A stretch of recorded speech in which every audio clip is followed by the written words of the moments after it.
There's a very rather annoying kind of people who like to call sequels to critically acclaimed games DLC, especially when it comes to games I'm currently highly anticipating or have anticipated. There's a specific implication that comes with such a statement like this entirely new game that people have spent hundreds and thousands of hours creating new concepts, original stories, and improving or even completely transforming mechanics for is just a small addition to the first iteration of a game franchise. But you know what? Are people who say this statement here, despite how eye-roll inducing it may be, wrong? A DLC, meaning downloadable content, by definition is additional content that can be purchased online and added onto a video game as to enhance its features. Think of some of the most popular gaming titles from the last decade: The Witcher 3, Assassin's Creed Valhalla, Destiny 2. These are prime examples of games that have witnessed a rich expansion of content post-launch, which incentivizes players to do what I like to call the double dip. Some DLCs can be quite monumental in terms of the adventures they yield. Just take a look at The Witcher 3.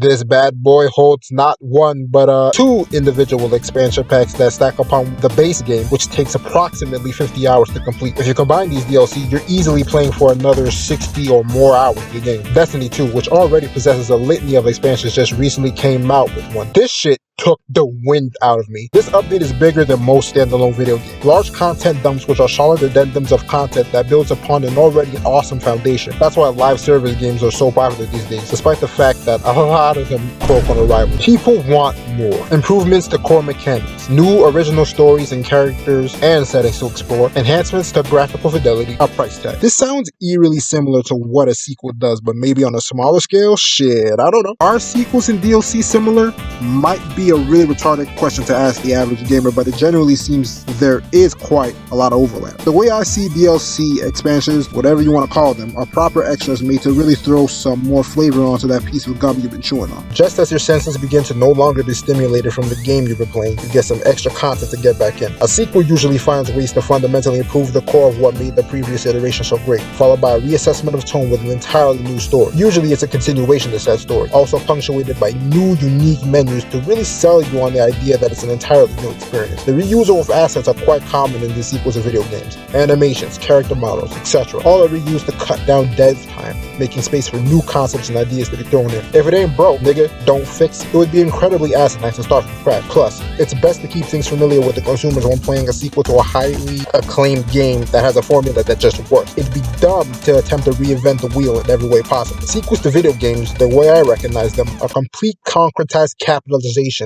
of previous content. See that alliteration? I'm nice with it. It's meant to be something that feels like a brand new experience, but also isn't. That's the point of a sequel. It has to feel familiar while trying new things at the same time. They're often a more elaborate take on a previous title within a franchise with its own identity and grandiose presentation. I feel like this is a reasonable distinction between sequels and DLC. It's pretty much a philosophical question at this point. The reason why I was motivated to even attempt to answer this question was because the acronym DLC is sort of used pejoratively in a way to completely dismiss long-awaited sequential releases of games because of the fact they look samey compared to their predecessor. Jedi Survivor, the sequel to Fallen Order, or Tears of the Kingdom, the sequel to Breath of the Wild, are recent examples of highly anticipated titles that have faced these sort of snide statements, and I think this has particularly been the case for Tears of the Kingdom. Despite massive anticipation, Tears of the Kingdom has been facing some criticism as of late, because its trailers have shown a decent chunk of places we've seen in Breath of the Wild, raising concerns of the game itself possessing little to no new places to explore, and the fact that it looks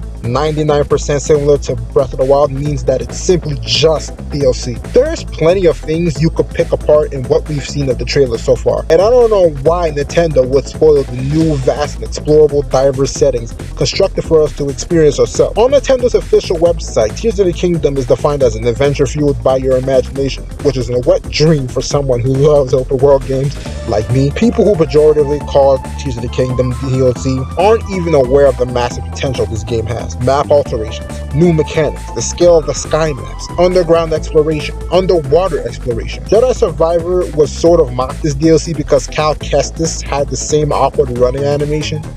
I swear, people see one aspect of a sequel that's familiar with the game that preceded it and suddenly think, oh, well, that's lazy, and this is a 0 out of 10 glorified DLC. Nigga, you have not even played the game. Whenever you see people make these intentionally dismissive comments about a sequel, ask them what their favorite games of all time are. Guarantee you 85% of their list is from a damn trilogy. Well, I like Dark Souls 1, 2, and 3.